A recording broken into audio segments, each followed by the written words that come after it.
Morning, good afternoon, good evening students. स्वागत है एक बार फिर से आप सबका हमारे यूट्यूब चैनल में। आज की वीडियो के टाइटल से आपको पता चल गया होगा कि ये वीडियो रीड अलाउड के बारे में होने वाली है। एंड आई प्रॉमिस यू कि अगर आप रीड अलाउड में किसी भी तरह की दिक्कत का सामना कर रहे हैं, this will be the only video that you will need. और हम बात करेंगे आज की वीडियो में कि मैं कौन से मेथड्स का यूज करता हूँ पर्सनली हर बार 90 स्कोर करने के लिए, और साथ में कौन सी वो दिक्कतें हैं या कौन सी वो मिस्टेक्स हैं जो अक्सर मैंने अपने स्टूडेंट्स को करते हुए देखा है, जिसकी वजह से उनका स्कोर 90 से कम रह जाता है। तो बिना कोई वक्त गवाए चलिए चलते हैं एक प्रेजेंटेशन की तरफ and let's start today's session, how I do my read alouds. तो चलिए शुरू करते हैं। सबसे पहले जो कॉमन क्वेश्चन मुझसे पूछा जाता है हमेशा रीड अलाउड में, वो सबसे पहला क्वेश्चन यही है कि क्या मैं वन लाइन स्ट्रेटजी का यूज करता हूँ या फिर मैं अपने पूरे रीड अलाउड को पढ़ता हूँ। तो सिंपल आंसर इसका ये है कि आफ्टर 2022, जनवरी 2022 के बाद मैंने जितने भी एग्जाम दिए उन सब में मैंने वन लाइन स्ट्रेटजी का यूज किया है। कई बार टेस्टिंग पर्पस के लिए फुल लाइन बोला है, फुल बोला है रीड अलाउड, लेकिन उसमें भी 90 आता है और वन लाइन स्ट्रेटजी में भी कोई दिक्कत नहीं है।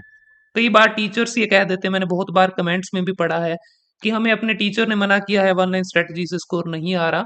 तो मुझे लगता है कि वन लाइन स्ट्रेटजी यहाँ तो आपने अच्छे से यूज करना सीखा नहीं है। उसके लिए एक वीडियो ऑलरेडी बना रखा है, मैं ऊपर आई बटन में उसका लिंक दे दूंगा। सेकंड रीजन ये हो सकता है कि वन लाइन स्ट्रेटजी में अगर आप गलती करते हैं, अगर आप एक भी वर्ड की मिस्टेक करेंगे, तो उससे आपको उतना ही नुकसान होगा जितना फुल रीड अलाउड पढ़ते टाइम 4 या 5 वर्ड की गलती से होगा। So it's very much recommended कि वन लाइन स्ट्रेटजी का यूज करते हुए आप कोई भी गलती, किसी भी तरह की छोटी सी भी गलती उसमें ना करें। तो आज की इस वीडियो में आप मुझे देखेंगे कि मैं किस तरह से अपनी रीड अलाउड्स को प्रिपेयर करता हूं, सो दैट कभी भी किसी भी तरह की मिस्टेक मेरे से ना हो जाए। तो बेसिकली रीड अलाउड में दो टाइम होते हैं, आप अच्छे से जानते होंगे। एक होता है प्रिपरेशन टाइम और उसके बाद दूसरा होता है डिलीवरी टाइम। तो जो मेरा मेथड है उसके अकॉर्डिंग प्रिपरेशन टाइम को, जो पहले 35 या 30 या 40 सेकेंड्स आपको मिलते हैं, आपको उसको दो हिस्सों में डिवाइड करके चलना चाहिए। तो basically what I do is कि प्रिपरेशन टाइम को मैं दो पार्ट में डिवाइड करके रखता हूँ। वो दो पार्ट किस तरह से है? सबसे पहला पार्ट है जिसको मैं कहता हूँ पीस टाइम। तो मेरे 35 सेकंड के टाइम में से अराउंड पहले 10 या 12 या 15 सेकंड पीस टाइम होता है, और जो सेकंड जो टाइम है बाकी का बचा हुआ, उसको मैं कहता हूँ स्पीक टाइम। आपको शायद पता लग गया होगा पीस और स्पीक में क्या डिफरेंस है। पीस टाइम का मतलब एक ऐसा टाइम जिसमें आप शांत रहेंगे, जिसमें आप पीस मेंटेन करेंगे, और स्पीक टाइम में आप ऑब्वियसली बोलेंगे। मन में अगर आपके आ रहा है कि पीस टाइम में शांति मतलब क्या करना क्या है इसमें, तो चलिए देखते हैं। पीस टाइम में बेसिकली एक छोटा सा मेथड है। मैं चाहता हूं कि आप जब भी रीड अलाउड की प्रिपरेशन करें, तो जैसे रीड अलाउड आपके सामने आए तो आप उसको बढ़ करके बोलना शुरू ना करें। पहले 10 12 15 सेकंड उस पूरे रीड अलाउड को अच्छे से प्रोसेस करना जरूरी है। तो वो कैसे प्रोसेस करते हैं, इसके लिए मैंने आपके सामने एक लाइन लिखी है, थोड़ी अजीब सी लगेगी, Delhi to Punjab bus service, what is this, है ना। तो दिस इज ए मेथड जो मेरे पुराने स्टूडेंट्स उनको अच्छे से पता होगा कि इस मेथड का मैं बहुत लंबे टाइम से यूज कर रहा हूँ। ये बेसिकली 5 वर्ड्स हैं, DTPBS। तो अगर आप इन पांचों चीजों को पीस टाइम में अच्छे से यूटिलाइज करेंगे, तो आपको कोई भी दिक्कत नहीं आने वाली अपने रीड अलाउड में। तो ये DTPBS को अच्छे से समझते हैं। सबसे पहली जो डी से चीज बनती है उसको हम कहते हैं डिसाइड। तो मैं जैसे ही मेरे सामने रीड अलाउड आता है तो मैं उसको बोलना शुरू नहीं करता। पहले पीस टाइम में मैं डिसाइड करता हूं कि मुझे रीड अलाउड में से कौन सी लाइन को बोलना है। शायद आप में से कहीं को ये अजीब लगेगा, क्योंकि मैंने आपको पहले किसी वीडियो में बता रखा है कि रीड अलाउड में हमेशा पहली लाइन को बोलना है। बट आजकल हमने ये भी देखा कि अगर आप किसी जगह पर बहुत मुश्किल वर्ड्स हैं, पहली लाइन में टफ वर्ड्स हैं, तो इट्स ऑलवेज बेटर कि आप कोई दूसरी लाइन को स्टार्ट करें, पर हमेशा फुल स्टॉप से बोलना स्टार्ट करें। तो पहले 2 सेकंड में डिसाइड कर लो, 3 सेकंड में, कि आपको कहाँ से पढ़ना है, ये कौन सी वाली लाइन को पढ़ना है। तो डिसाइड करने के बाद टी टी से बना टफ वर्ड्स। तो मैं क्या करता हूँ कि उस लाइन में, जो लाइन मैंने डिसाइड कर ली है, जो 6 7 8 वर्ड मैंने डिसाइड किए हैं, या जितने भी वर्ड, सॉरी 8 से 15 वर्ड होते हैं, तो जितना भी डिसाइड किया उसमें अगर कोई टफ वर्ड आ रहा है, अगर कोई मुश्किल वर्ड आ रहा है कहीं पे, तो मैं उस मुश्किल वर्ड की प्रोनाउंसिएशन कोशिश करता हूँ कि ढूंढ पाऊं इसकी प्रोनाउंसिएशन क्या है। वर्ड्स को तोड़ के ढूंढते हैं अपने। अदरवाइज मैं क्या करता हूँ कि मैं अपनी तरफ से उसकी एक प्रोनाउंसिएशन बना लेता हूँ। इसका एग्जाम्पल आपको आगे आने वाले कुछ रीड अलाउड में मैं दे दूंगा, तो आपको वहां पे समझ आएगा मैं क्या कह रहा हूँ। आगे बढ़ते हैं। डी के बाद अगला वर्ड है पी, पी से बना पोज। तो मैं हमेशा ये भी देखता हूँ कि मेरे उस रीड अलाउड के बीच में कहीं पर, जो लाइन में पढ़ने वाला हूँ, कहीं पर कोई कोमा या फुल स्टॉप तो नहीं है। अगर कोमा या फुल स्टॉप है तो मुझे वहां पे रुकना पड़ेगा। That is what I am concerned about. और मैं हमेशा चाहता हूँ कि मेरे स्टूडेंट्स यानी कि आप लोग भी हमेशा ध्यान रखें, अगर आप कोमा या फुल स्टॉप पे नहीं रुकते हैं तो उसका काफी नेगेटिव इम्पैक्ट आपकी फ्लुएंसी पे पड़ता है, और फ्लुएंसी का मतलब इनडायरेक्टली आपकी स्पीकिंग पे पड़ता है। तो कहीं भी कॉमा या फुल स्टॉप है वहां पे आपको रुकना पड़ेगा। पी के बाद बी से बना ब्रेक डाउन। ब्रेक डाउन का मतलब सेंटेंस ब्रेक डाउन होता है। अगर आपने मेरी कोई क्लासेस अटेंड कर रखी हैं तो आपको अच्छे से समझ आएगा। जिनको नहीं समझ आ रहा, मैं उनको ये बता दूं कि देखो, कभी भी किसी सेंटेंस में अगर आपको दिखे कि आपका सब्जेक्ट जो है किसी भी सेंटेंस का, वो 4 वर्ड से ज्यादा बड़ा है। इमेजिन करो एक सेंटेंस आया, the United states of America is the biggest chocolate manufacturer of the world. तो अब यहाँ पे इस सेंटेंस में यू वेरी वेल नो कि the United states of America is the subject, और ये सब्जेक्ट अराउंड 5 वर्ड का है, the United states of America. तो दीज आर 5 वर्ड्स। उसके बाद जैसे ही सब्जेक्ट खत्म होगा तो आपको यहाँ पे एक पोज लेना पड़ता है हल्का सा। मैं इसको दो तरह से पढ़ूं, the United states of America is the biggest chocolate manufacturer, और या फिर the United states of America is the biggest chocolate manufacturer of the world. तो ये जो सेकंड वाला बोलना है, ये सेकंड वाला हमेशा फर्स्ट वाले से अच्छा स्कोर करेगा। तो this is what we call sentence breakdown. Detail में अगर आपको इसके ऊपर वीडियो चाहिए तो प्लीज कमेंट बॉक्स में बता देना। सो अभी तक डी टी पी बी हो चुका है। D for decide, T for tough word. Tough word को हमने एक सिंपल प्रोनाउंसिएशन देना है, पोज देखना है कहाँ पे आ रहे हैं, कॉमा फुल स्टॉप। ब्रेकडाउन को चेक करना है, अगर आप एक लाइन बोल रहे हैं तो उसमें एक बार चेक करना पड़ेगा। तो ये सारा आपको मे बी अभी लग रहा होगा कि बहुत कुछ है, इतना कुछ मैं कैसे ध्यान में रखूंगा। तो बड़ा सिंपल सा खेल है। मैं चाहता हूँ कि आप इस चीज को ध्यान में रखें कि जब आप प्रैक्टिस करेंगे और इस चीज को अगर आप एक बार अपनी प्रैक्टिस में ले आए, अगर आप बार बार इस चीज को यूटिलाइज कर रहे हैं, तो थोड़े दिनों में आप देखेंगे कि अब ये चीजें आप जानबूझ के नहीं करते लेकिन ऑटोमेटिकली होने लग जाती हैं। फॉर एग्जाम्पल, अगर मैं कोई भी रीड अलाउड बोलने वाला होता हूँ, चाहे वो क्लास में है चाहे अपने एग्जाम में है, तो मैं कभी भी प्लान नहीं करता कि पहले डी टी पी बी इनको इसी सीक्वेंस में चेक करना है। वो हो जाता है intuitively with in first 10-12 seconds में, ये चारों काम पांचों काम करके उसके बाद बोलने वाला काम स्टार्ट कर देता हूँ। ये सेम चीज आपके साथ भी होने लग जाएगी अगर आप थोड़ी सी प्रैक्टिस इन चीजों को ध्यान में रखते हुए करेंगे।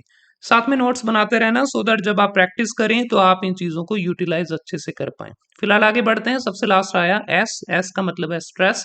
इसमें स्ट्रेस का मतलब ये है कि किसी वर्ड पे हमें थोड़ा सा जोर दे के बोलना पड़ता है, या कोई वर्ड किसी सेंटेंस में बहुत इंपॉर्टेंट है तो उसको हमेशा स्ट्रेस आउट किया जाता है। तो ये वर्ड के बारे में भी एक पूरा डिटेल लेक्चर हो सकता है। अगर आपको इसमें कोई दिक्कत है तो प्लीज इसको भी कमेंट बॉक्स में मेंशन करना। अभी स्ट्रेस के बारे में बता पाना 5-10 सेकंड में बहुत मुश्किल है। तो बेसिकली अगर आपको देखो, पहले 3 बहुत इंपॉर्टेंट है, डिसाइड करना, टफ वर्ड का प्रोनाउंसिएशन निकालना और पोजेस को चेक करना। अगर आपको ब्रेक डाउन और स्ट्रेस में कोई दिक्कत है तो आप इनको छोड़ सकते हैं, but I would highly recommend कि आप इन स्किल को सीखें। अगर आपका टारगेट 65 या उससे ऊपर का है तो डेफिनेटली इनके बिना आप 65 नहीं कर सकते स्पीकिंग में, तो इनको अच्छे से सीखना पड़ेगा। फिलहाल एक बार आगे बढ़ते हैं। अब बात करते हैं कि जब हमारे बोलने का टाइम आता है तब मैं क्या करता हूँ। तो देखो, बोलने का टाइम मतलब डिलीवरी टाइम नहीं है। मेरा टोटल 35 सेकंड जो प्रिपरेशन टाइम था, उसमें से 12 सेकंड मैंने पहले पीस टाइम में निकाले। उसके बाद अगले जो बचे हुए 15-20 सेकंड है उसमें मैं स्पीक टाइम, मतलब उसमें मैं कुछ बोलता रहूंगा लगातार। तो बोलने के तरीके क्या है, बोलना कैसे है, उसके बारे में बात करते हैं। सबसे पहला, हमेशा बोलने से पहले एक लंबी सांस खींचेंगे अंदर, और सांस के बाद आप उसको पढ़ना स्टार्ट करेंगे। तो जब भी आपको लगे कि मेरा बोलने का टाइम है तो बोलते टाइम ब्रीदिंग करने से कॉन्फिडेंस आता है। तो that is why I highly believe, highly recommend कि हमेशा ब्रीदिंग से अपना बोलना स्टार्ट करें। तो जैसे ब्रीदिंग के साथ आपने स्टार्ट किया, तो स्टार्ट करने के बाद अब आपको 3 और स्टेप हैं इसमें। सबसे पहले आपको स्लो एंड स्टडी 2 बार पूरे सेंटेंस को बोलना है। सेंटेंस को बिल्कुल धीरे धीरे बोलें, स्लोली बोलें। उस स्टडी का मतलब है कि एक नॉर्मल पेस पे बोलें, बहुत ज्यादा फास्ट बोलने की या बहुत ज्यादा स्लो करने की कोशिश ना करें। कंसिस्टेंट स्पीड, इक्वल स्पीड हमें चाहिए थ्रू आउट द टेक्स्ट। अगर कोई वर्ड मुश्किल आ रहा है तो ऑब्वियसली उससे पहले हल्का सा पोज आएगा, लेकिन अगर आपने पहले टफ वर्ड को प्लान कर रखा होगा जैसा मैंने स्टेप 1 में बताया था, तो इसमें ज्यादा दिक्कत आपको नहीं आएगी। तो 2 बार बोलना है, स्लो एंड स्टडी। इसके बाद थोड़ा सा अजीब आपको लग सकता है, लेकिन दिस इज एक गोल्डन टिप। अगर आप सब दिक्कत में है रीड अलाउड में, आपको लगता है 1 लाइन में दिक्कतें आ रही हैं, तो उसका सिर्फ ये जो थर्ड स्टेप है वो एक सोल्यूशन हो सकता है। इसको हम कहते हैं क्लोज्ड आइज। इसका मतलब ये है, मान लीजिए आपने एक सेंटेंस पढ़ा, वही the United states of America is the biggest chocolate manufacturer of the world. Now I recommend कि आप एक बार उसको बिना आंखें खोले, मतलब बिना स्क्रीन की तरफ देखे एक बार उसको रिपीट करें। व्हाट यूजुअली हैपेंस इज, बच्चे क्या करते हैं, उसको सामने देख के 3 बार पढ़ते हैं, 4 बार पढ़ते हैं, और वो 4 बार पढ़ने से स्ट्रेस लगातार बढ़ता जाता है। तो वो जो वर्ड्स हैं वो लगातार आपकी जबान पर थे, आपकी टंग पर थे, और जब 5वीं बार आपको एक्चुअली में बोलना पड़ रहा है तो टंग से बोलते टाइम एक आधी जगह पे टंग स्लिप हो जाती है। What I have figured out, मैं हमेशा ये करता हूँ कि मैं उसको एक बार बिना आंखें खोले, बिना स्क्रीन की तरफ देखे एक बार सेंटेंस को रिपीट करता हूँ। इस तरह से करने से क्या होता है कि इनडायरेक्टली मैं क्या कर रहा हूँ, मैं अपने दिमाग तक वो सेंटेंस को लेके जा रहा हूँ। तो सेंटेंस जो अभी तक मेरे टंग पर था वो अब मेरे माइंड में चला गया। अब माइंड से उसको बोलते टाइम मैं कभी भी, मुझे ऐसा नहीं होगा कि हेजिटेशन होगी, मैं हमेशा कॉन्फिडेंटली बोल पाता हूँ। तो ये third step very very important, 2 बार देख के बोलना है, तीसरी बार बिना देखे स्क्रीन की तरफ रिपीट करना है सेंटेंस को, और फिर एक बार और चौथी बार फिर आंखें खोल के स्लो एंड स्टडी उसको बोलना है। तो व्हाट आई रेकमेंड कि 4 बार सेंटेंस पढ़ना है, 2 बार पहले देखकर, फिर बिना देखे एक बार, और फिर चौथी बार फिर से देखकर सेंटेंस को रिपीट करना है। इतने में शायद आपका टाइम मोर और लेस खत्म हो जाएगा। जैसे टाइम अप होगा तो फिर आपको एक ब्रीथ के साथ स्टार्ट करना है, स्लो एंड स्टडी बोलते हुए देखते देखते उसको खत्म करना है। जैसे ही खत्म हो सेंटेंस तुरंत नेक्स्ट पे क्लिक करना है। This is how I do my read alouds. और ये 2022 के बाद से, क्योंकि 1 लाइन हम यूज कर रहे हैं, तो मेरे ख्याल से कभी भी ऐसा नहीं हुआ कि इस पूरे मेथड में कहीं भी कोई चीज मैंने मिस आउट की हो। यही 5 स्टेप पहले पीस टाइम में और 4 स्टेप बाद में जब स्पीक टाइम आता है। तो मैं हमेशा ऐसे ही करता हूँ, मेरे स्टूडेंट्स भी ऐसे ही करते हैं, और हर बार हमें अच्छा स्कोर मिलता है। चलिए अब कुछ प्रैक्टिस करते हैं, लेट्स सी कि ये जो मैंने मेथड्स बताए इनको कैसे एक्चुअल एग्जाम में हमें प्रैक्टिस करना है। तो पहले 1-2 क्वेश्चन मैं करता हूँ, उसके बाद आप लोग करेंगे। सबसे पहला क्वेश्चन जैसे ही मेरे सामने आया तो मेरा पहला काम है इसमें से डिसाइड करना। याद रखें, Delhi to Punjab bus service, तो वो मेथड हमें काम देगा। तो डिसाइड करते हैं, देखो यहाँ तो ये ऑप्शन है, या यहाँ से स्टार्टिंग से पढ़ दूं, मैं पेन चेंज कर लूं। एक बार टाइम की तरफ ध्यान हम नहीं देंगे क्योंकि हमारा मकसद यहाँ पे सीखना है। The Industrial Revolution had made it immensely possible to mass produce the phenological acids। तो मान लो ये लाइन इज गुड, ठीक है, चल जाएगी। आगे बढ़ते हैं, मैकेनाइजेशन थोड़ा मुश्किल वर्ड है, मैं मुश्किल वर्ड वाली लाइन पसंद नहीं करूंगा। रिजल्टेड इन अर्बनाइजेशन, ठीक है, सारे ही इजी हैं अभी तक, तो मैं जब सब इजी हैं तो मैं फर्स्ट सेंटेंस को प्रेफरेंस दूंगा। तो पहला सेंटेंस पढ़ते हैं, डिसाइड हो गया। टी, टी का मतलब टफ वर्ड, इसमें कोई टफ वर्ड है तो रेवोल्यूशन मुझे इजी लग रहा है। इमेंसली थोड़ा सा मुझे लगता है कि शायद कईयों को दिक्कत करेगा। अगर देखो मान लो आपको इस वर्ड की प्रोनाउंसिएशन नहीं आई तो आप क्विकली देखेंगे इमेंसली, तो इमेन और स्ली को मिला के इमेंसली बनेगा ऑब्वियसली ना। अगर मान लो आपको इस वर्ड की प्रोनाउंसिएशन नहीं आती, फिर भी समझ नहीं आती, तो आप क्या करेंगे, आप इस वर्ड की एक अपनी तरफ से प्रोनाउंसिएशन बनाएंगे। जैसे मान लो आपको लगता है कि ये वर्ड इमेंसली ना होके ये इंसेनली है क्या, या मान लो आपको लगता है इतना कौन बोलेगा, अपने सिर्फ इंसली बोल दें तो कैसा रहेगा, INSLY। तो आप इस वर्ड को सिर्फ इंसली बोल दें, दैट्स फाइन। अब ये मत कहना कि सर ऐसा कैसे होगा, नंबर कहाँ जाएंगे। अगर आप कुछ ऐसी मिस्टेक करते भी हैं, अगर आपने इसकी जगह पे इंसली बोल दिया तो इसका जो नेगेटिव मार्किंग है वो आपके प्रोनाउंसिएशन में जाएगी। आई अंडरस्टैंड दैट, मुझे पता है कि इसका नेगेटिव इंपैक्ट आएगा। बट अगर आप इस वर्ड को सही बोलने के चक्कर में कहीं रुकेंगे, हल्का सा पोज इससे ठीक पहले आता है, तो उसकी नेगेटिव मार्किंग आपकी फ्लुएंसी पे जाएगी। और आप किसी भी अच्छे टीचर से पूछेंगे कि अगर मुझे फ्लुएंसी और प्रोनाउंसिएशन में से एक चुनना पड़े, तो हमेशा जो फ्लुएंसी है इट इज हैवियर, ये ज्यादा पावरफुल है, तो फ्लुएंसी को कभी भी हम नहीं जाने देंगे। प्रोनाउंसिएशन कोई दिक्कत नहीं, जाती है तो जाए, कोई इशू नहीं। तो दैट इज वाई इंसली पढ़ दिए इसकी जगह पे। इसके बाद आगे पढ़ते हैं, अगला वर्ड हमारे पास लिखा हुआ है जैसे फोनोलॉजिकल, फिनोलॉजिकल सॉरी। तो अगर आपको ये नहीं समझ आ रहा तो आप इसकी जगह पे कोई भी simple word, phenical, like that, any word would work. हाँ ये ध्यान रखना कि कोई दूसरा वर्ड मत पढ़ देना। What I am trying to say, ध्यान से समझें। जैसे मान लो यहाँ पे एक वर्ड लिखा हुआ है प्रोड्यूस। अब किसी को लगता है प्रोड्यूस मुझे नहीं बोलना आएगा, तो क्या मैं इसकी जगह पे प्रोडक्ट बोल सकता हूँ ना। वट यू आर डूइंग, आप इस वर्ड को रिप्लेस कर रहे हैं। Produce is word of English and product is another word of English. तो जब आप वर्ड को रिप्लेस करते हैं तो तब आपका कंटेंट में स्कोर जाएगा, और कंटेंट का मतलब रीडिंग में स्कोर जाएगा। और रीडिंग तो हमारी पहले से ही ऐसी वैसी है, तो मेक श्योर कि आप वर्ड ऐसा बनाएं जो कि एक्चुअली में कोई करेक्ट वर्ड नहीं है। ठीक है, जैसे मान लो फिनोलॉजिकल की जगह पे कोई बोलेगा मैं फिनोल बोल दूं, तो phenol is a different word, हमें पता है। तो मैं फेनिकल बोल सकता हूँ, इसकी जगह इंसेनली, इंसेनली एक डिफरेंट वर्ड है तो वो गलत हो जाएगा, तो मैं क्या बोलूंगा, इंसली, समथिंग लाइक दैट, जिससे कि वो सॉफ्टवेयर इस वर्ड की गलत प्रोनाउंसिएशन को रिकॉर्ड करे। लेकिन याद रखना वो प्रोनाउंसिएशन बहुत इजी होनी चाहिए, ताकि कहीं उसको बोलते टाइम भी आप फंबल ना कर जाए। हमारा अल्टीमेट टारगेट है कि फ्लुएंसी में नंबर नहीं जाने चाहिए। तो अगर फ्लुएंसी में नंबर आपकी बनाई हुई प्रोनाउंसिएशन से भी जा रहे हैं, तब इस पूरी बात का कोई फायदा नहीं रह जाएगा। आई होप आपको समझ आया होगा जो पॉइंट मैं समझा रहा था।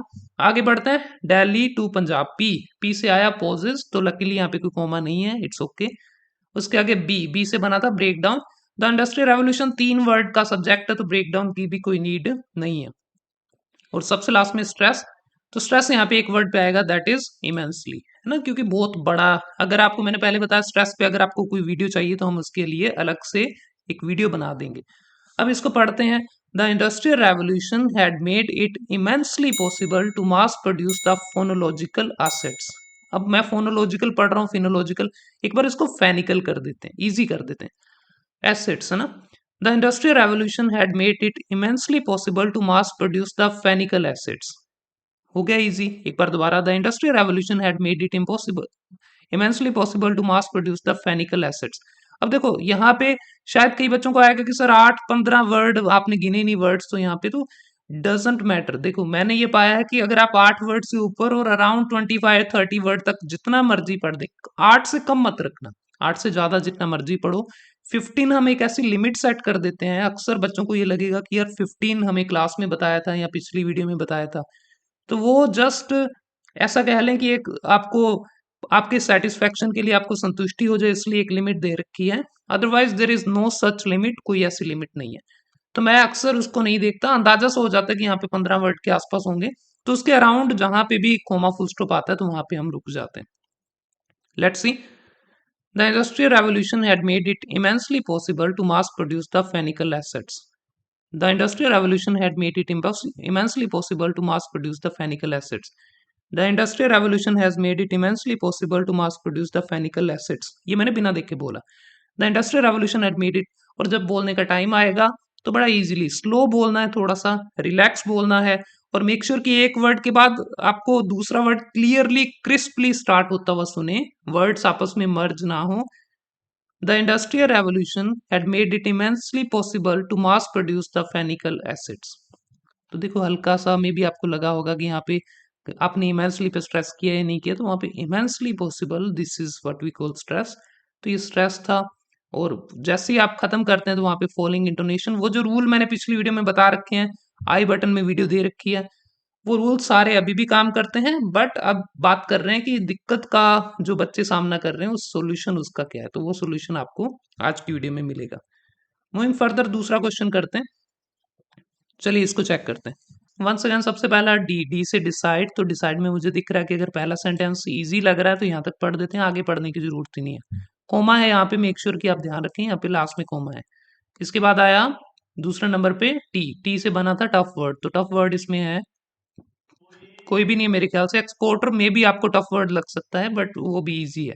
इसके बाद आगे बढ़ते हैं। पंजाब, पी से बना था पोज, कोई पोज नहीं है, बीच में कोई कोमा या फुल स्टॉप नहीं है। इसके बाद बी, बी से बना हमारे पास ब्रेक डाउन।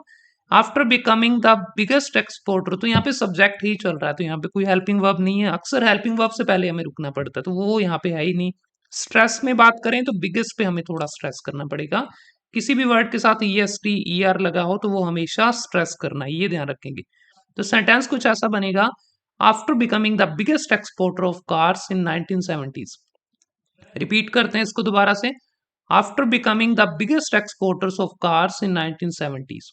तो ये कुल मिला के कितने वर्ड्स हो गए, थोड़ा अगर कम लग रहा है तो वी विल चेक। तो यहाँ तक हमारे पास 8 वर्ड और अराउंड 9 या 10 वर्ड है, तो दैट्स इट। इसके बाद आगे बढ़ेंगे ना तो ये बहुत लंबा हो जाएगा, देखो यहाँ तक आना पड़ेगा, तो इतना हम अफोर्ड नहीं कर सकते। तो केवल इतना पढ़ें, लेकिन हाँ कामली पढ़ें, शांत होकर पढ़ें। अब एक बार बिना देखे पढ़ते हैं, 2 बार पहले देख के पढ़ना, sorry. After becoming the biggest exporters of cars in, exporter of cars है, एस का ध्यान रखेंगे। After becoming the biggest exporter of cars in 1970s। After becoming the biggest exporter of cars in 1970s। After becoming the biggest exporter of cars in 1970s। जैसे beep का sound आया, after becoming the biggest exporter of cars in 1970s। तो जब आप खत्म करें तो ऐसा लगना चाहिए कि सेंटेंस खत्म हो रहा है, तो ये बहुत इंपॉर्टेंट है। और साथ के साथ नेक्स्ट पे क्लिक करेंगे। तीसरा क्वेश्चन वंस अगेन, ये थोड़ा डिफिकल्ट है तो जल्दी से डी, डिसाइड करो। The centrality of education shaping trajectory, मुश्किल वर्ड से नहीं करूंगा इसको, आगे बढ़ते हैं। Education serves as the bedrock upon which enlightened, भैया बहुत मुश्किल वर्ड्स हैं, अभी तक देखते हैं आगे। Moreover, it serves as a potent catalyst for socio-economic mobility. Potent catalyst for socio economic mobility, तो ये थोड़ा सा मुश्किल ही लग रहा है इसमें भी। अब देखो कोई कोमा पे कहीं पे बात जम रही है, तो जैसे ये कोमा की बात अपने पढ़ते हैं, underscoring its paramount importance in fostering societal.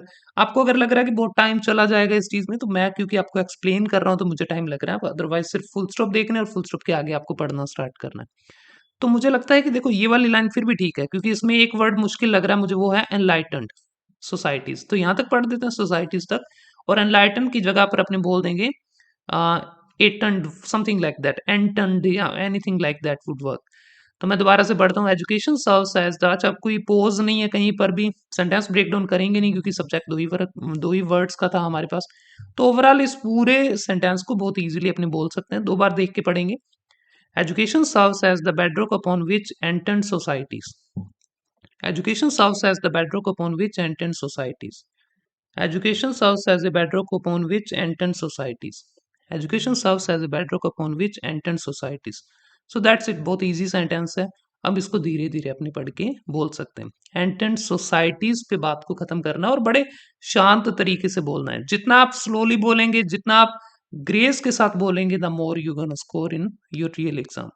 Last question आज की क्लास का। अब इस क्वेश्चन में कौन सा सेंटेंस आप उठाएंगे, ये मेरा आपके लिए क्वेश्चन है, और इस क्वेश्चन का जवाब मुझे इस वीडियो के कमेंट बॉक्स में चाहिए। इसके अलावा जो भी सेंटेंस आप उठाएंगे, उस सेंटेंस में अगर कोई टफ वर्ड है तो वो भी लिख के बताना कि आप उसकी जगह पे कौन सा वर्ड बनाएंगे।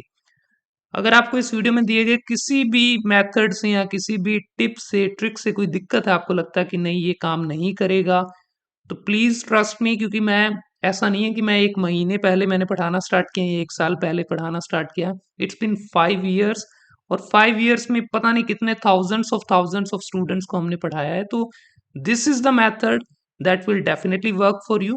और अगर आपको अभी भी डर लग रहा है ना, तो जस्ट प्रैक्टिस करके देखो एक बार, इस मेथड से एक बार प्रैक्टिस करेंगे तो यू विल फिगर आउट कि शायद यही वो कमी थी, यही वो दिक्कत थी जो मुझे अभी तक नहीं पता थी, और शायद इसी वजह से मैं रीड अलाउड में हमेशा डरता था। So that's it for today's class. मिलते हैं आपसे अगली वीडियो में। Thank you very much.